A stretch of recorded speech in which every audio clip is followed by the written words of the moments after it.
All right, I could wait around for more guys to get thrown on waivers today, but let's just plow into the news because there's going to be a lot of guys, and then I'll report on that probably tomorrow. By a lot, I mean probably like half a dozen. There's not. The buyout period is always a lot less robust than we think it might be. Um, so we'll start off with Florida, who are apparently working on trading James Reimer. Reimer, he had a rough year. He had some good parts in there. If Florida can find a buyer, that tells me that either Montembeau and Luongo are going to be the backup or goaltenders next year, or they're all in on Bobrovsky, and they have reason to believe that they're going to be able to secure Bobrovsky, but they'd have to move Reimer first. So, and then you'd have Luongo, Montembeau, and Bobrovsky, unless Luongo retires or ends up an LTIR or whatever they're going to do with Luongo. But we know that the goaltending was a problem for Florida last year. Buyouts start today. So I put it on the board just because I wanted to make sure I didn't forget this morning. I do up the boards the night before. That's what happens with the summer videos. I end up doing up boards the night before, and then in the morning I wake up like, all right, it's video time, and then I got all the boards lined up, get them all done, and then that's usually it for the day. Although there's usually trades and free agent signings at this time of year. So the buyouts do start today, and we saw the first stone thrown in that one. Chara played with multiple jaw fractures in this, so this wasn't just like broken jaw. No, broken in from what I was reading could have been three or more places.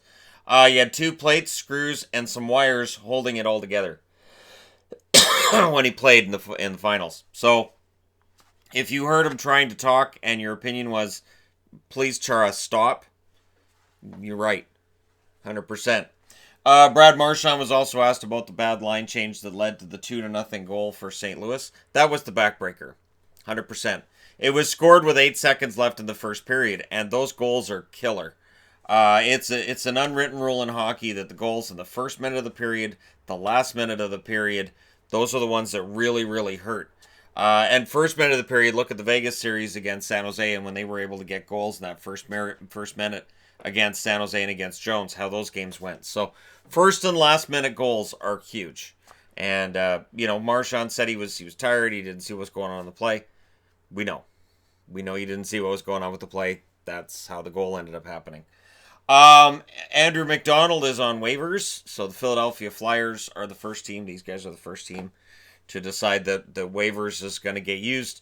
What that means is that any team in the league can pick up Andrew MacDonald for free, unconditional waivers, taking that contract off Philly's hands. But what's going to happen is nobody's going to take it, and MacDonald gets bought out.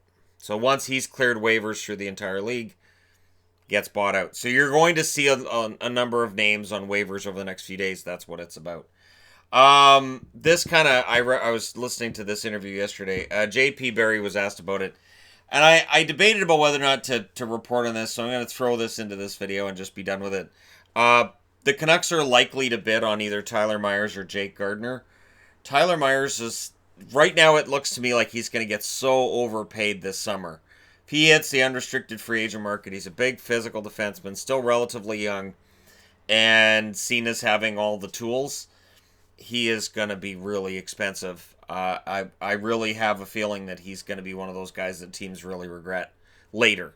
This summer it'll be, yeah, we got him, and then 2-3 years down the road it'll be, he's a good defenseman, we're glad we got him, but boy did we overpay because we got caught in a bidding war. So I get nervous with the Canucks reportedly being looking at, I get nervous about the Canucks potentially bidding on defensemen like Gardner and Myers. They need to improve that blue line 100%.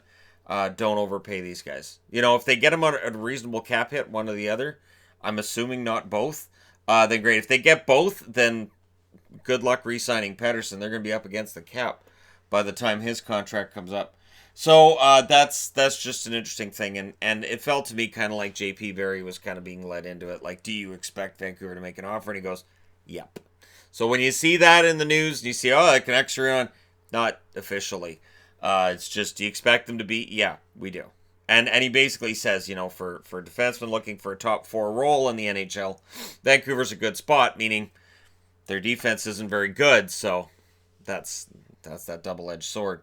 And last but not least, Ryan O'Reilly had a cracked rib in the finals. So we don't know about the injuries that these players suffer.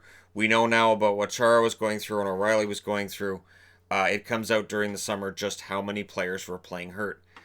During the live stream, I remember somebody asking how many people do you think are playing hurt right now? And somebody answering it, all of them. And that's true. Hockey players fight through everything. Which is why when I tried to watch basketball the night after, it was it's totally different.